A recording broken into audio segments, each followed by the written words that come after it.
What's going on, everyone? Welcome back to the channel. Another Galaxy S10 comparison. If you guys aren't familiar right now, I'm going to be doing a lot of comparisons with the Galaxy S10 because I'm kind of curious on what the differences are between a brand new flagship and kind of a older flagship too. And now this is definitely not one of those cases. I'm comparing a flagship of one company to kind of the budget model, the cheaper model of the Apple company. I don't know why I said the Apple company like that. But here's the interesting thing. There's only like $100 difference between these two prices. So we have $749 for the iPhone XR and $899 for the Galaxy S10. So it's actually about $150 difference. But of course, there's different trade-in values for both of these phones. And I did kind of an impressions comparison earlier this month or like last month. So let's go ahead and take a deep dive. I've done speed comparisons for both of these, and I kind of want to see what the differences are between these. Now, in terms of the body themselves, I will definitely say 100% fact, the Galaxy S10 feels way more premium than the iPhone XR. Now, I myself, I pretty much use all Apple products as main devices, but I probably own more Androids right now than I do iPhones. And I've used Androids before. I love Android so much. But looking at the front, we have a 6.1 inch screen on the iPhone XR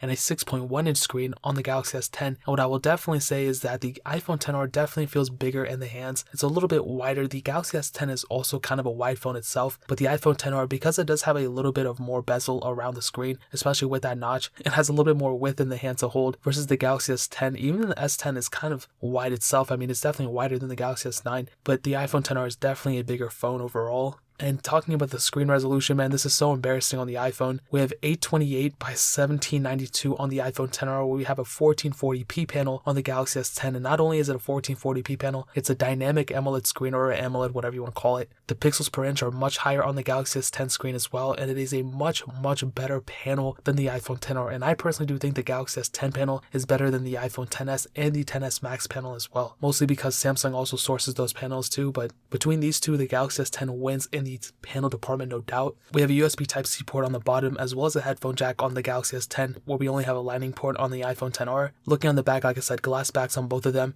They both have Qi wireless charging. The iPhone XR has a single sensor on the back. The Galaxy S10 has 3 cameras, so that's a pretty big difference in and of itself. I'll talk more about camera quality in a second, but that pretty much covers the main outside of both of these phones. Talking about the software, this is the interesting aspect of it. Even though the Galaxy S10 was just released, in theory, the iPhone XR will actually technically last longer in terms of software updates than the Galaxy S10, which is pretty crazy to think. I mean, we have such great hardware on the S10, but kind of foreseeing the future that Samsung's been doing for a while, they will probably end it off in like 3 versions of Android. So it starts with one, then it gets one more, then another one on top of that, and it usually ends there, where the iPhones tend to get, sometimes 4 or 5, sometimes more years of support, which is pretty crazy. So even though the hardware is crazy good on the Galaxy S10, as of right now, it's looking like the Galaxy S10 will last as long as the S9 did, or S8 or S7. But here's the interesting thing. Samsung's kind of turning over a new leaf, so it could possibly be because they changed up their new software. They released Samsung One UI, which is pretty good. I think it's much better than TouchWiz and Samsung Experience and all that stuff. But what I will say is that hopefully Samsung goes and increases their lifespan of these phones as well, just like Apple did, because more people would honestly probably switch from a Google Pixel to a Samsung phone if they just increased their lifespan of their phones.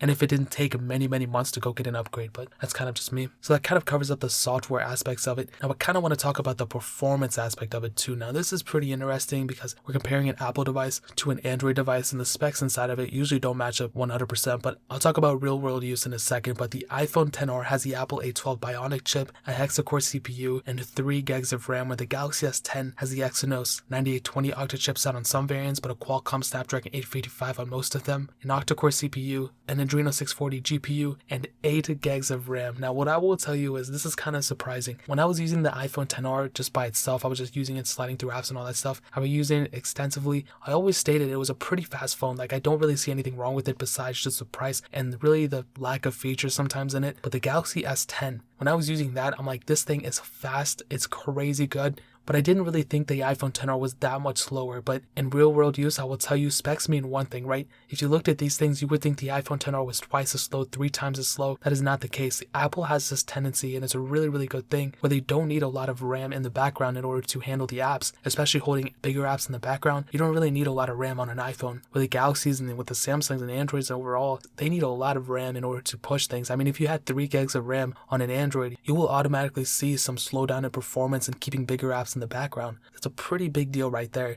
And surprisingly, when I did a speed comparison between these two, I was able to see pretty much that yes, the Samsung Galaxy S10 was faster, no doubt. The one thing the Samsung Galaxy S10 surprised me with was that it just opened the apps like it was already open. Like, that's so crazy. And I noticed the same thing with the Galaxy S6 and all these other phones. Like, when I was testing it, I had to make sure I didn't already have that app in the background already, because I would open it and it's already there. It's so crazy. Where the iPhone XR was kind of slower here and there, that could just be I don't know what it could be, honestly. Of course, the iPhone XR in theory is slower. I just don't think it would be that much slower, which is kind of crazy.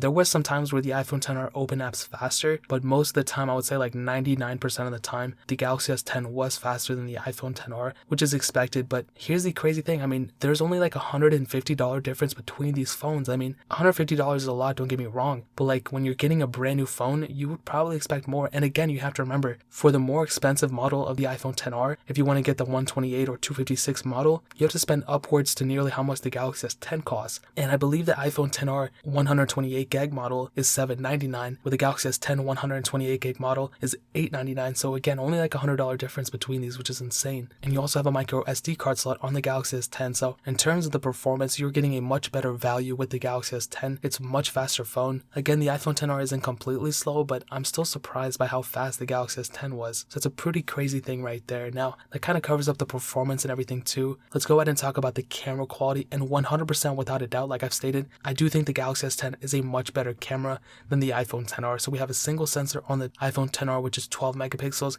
It's not a horrible camera at all. I think it's actually pretty good. It's probably not as good as the iPhone XS. I've already tested it and everything like that. But you do have a little bit of functionality here and there. You have portrait mode, things like that. But the Galaxy S10, you have 2 extra sensors. You have 3 cameras on the Galaxy S10, 2 12 megapixel sensors and a 16 megapixel ultra wide sensor. And here's what I thought like camera quality is going to be the same, whatever. It really isn't. The Galaxy S10 is better. But here's the interesting thing. You have so many more features on the Galaxy S10's camera than you do on the iPhone XR. And if we're talking about photo quality, that's one thing. Like, yes, okay, they might be the same, whatever.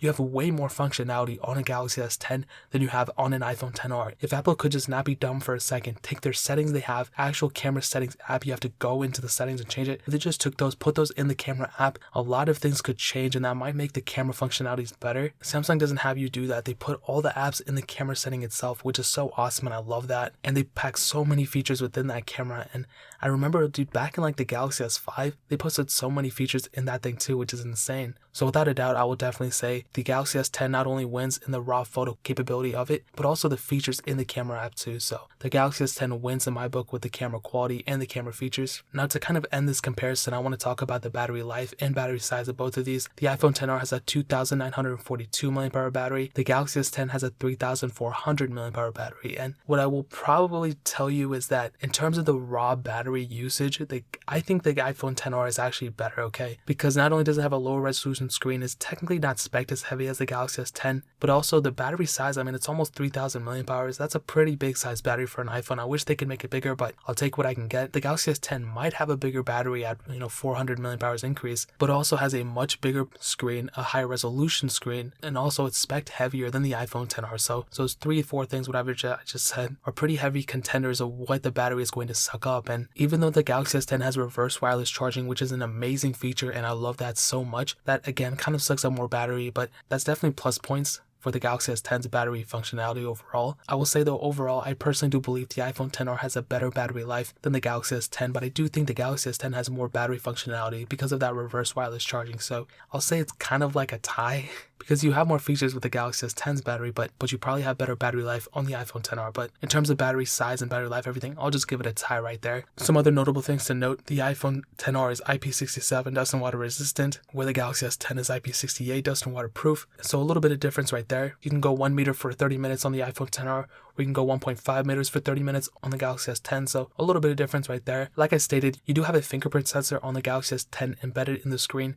where you only have Face ID on the iPhone XR. Now, there is a face recognition software on the Galaxy S10 right now, but it's not as good as Face ID, so I probably wouldn't recommend that, but I always like a fingerprint sensor over just Face ID in my opinion. You also have a micro SD card slot on the Galaxy S10, where you don't have anything like that on the iPhone XR. That's a pretty big upgrade right there as well. You also have a headphone jack on the Galaxy S10 as well. And what I'll probably sum this up is, if you're debating whether you want to get an iPhone XR or a Samsung Galaxy S10, I will probably say I would spend more money to get a Samsung Galaxy S10 than get an iPhone XR, man. That is my opinion. I feel like the iPhone XR is just not as good of a phone as the Galaxy S10 overall. It might have better battery life, but you're just getting way more features, a better camera, a better screen, all those different things on a Galaxy S10 where you're not getting that on an iPhone XR. But to add on, if you want to stick with the iPhone route, I would probably say, dude, just go get an iPhone X. That is a way better option of a phone than an iPhone XR in my opinion, and they're cheaper on Amazon than an iPhone XR and a Galaxy S10, technically speaking. So you still get that awesome build quality, an amazing screen, and all those different little things. So what I'll do is I'll link a Galaxy S10, which is going to be the regular price,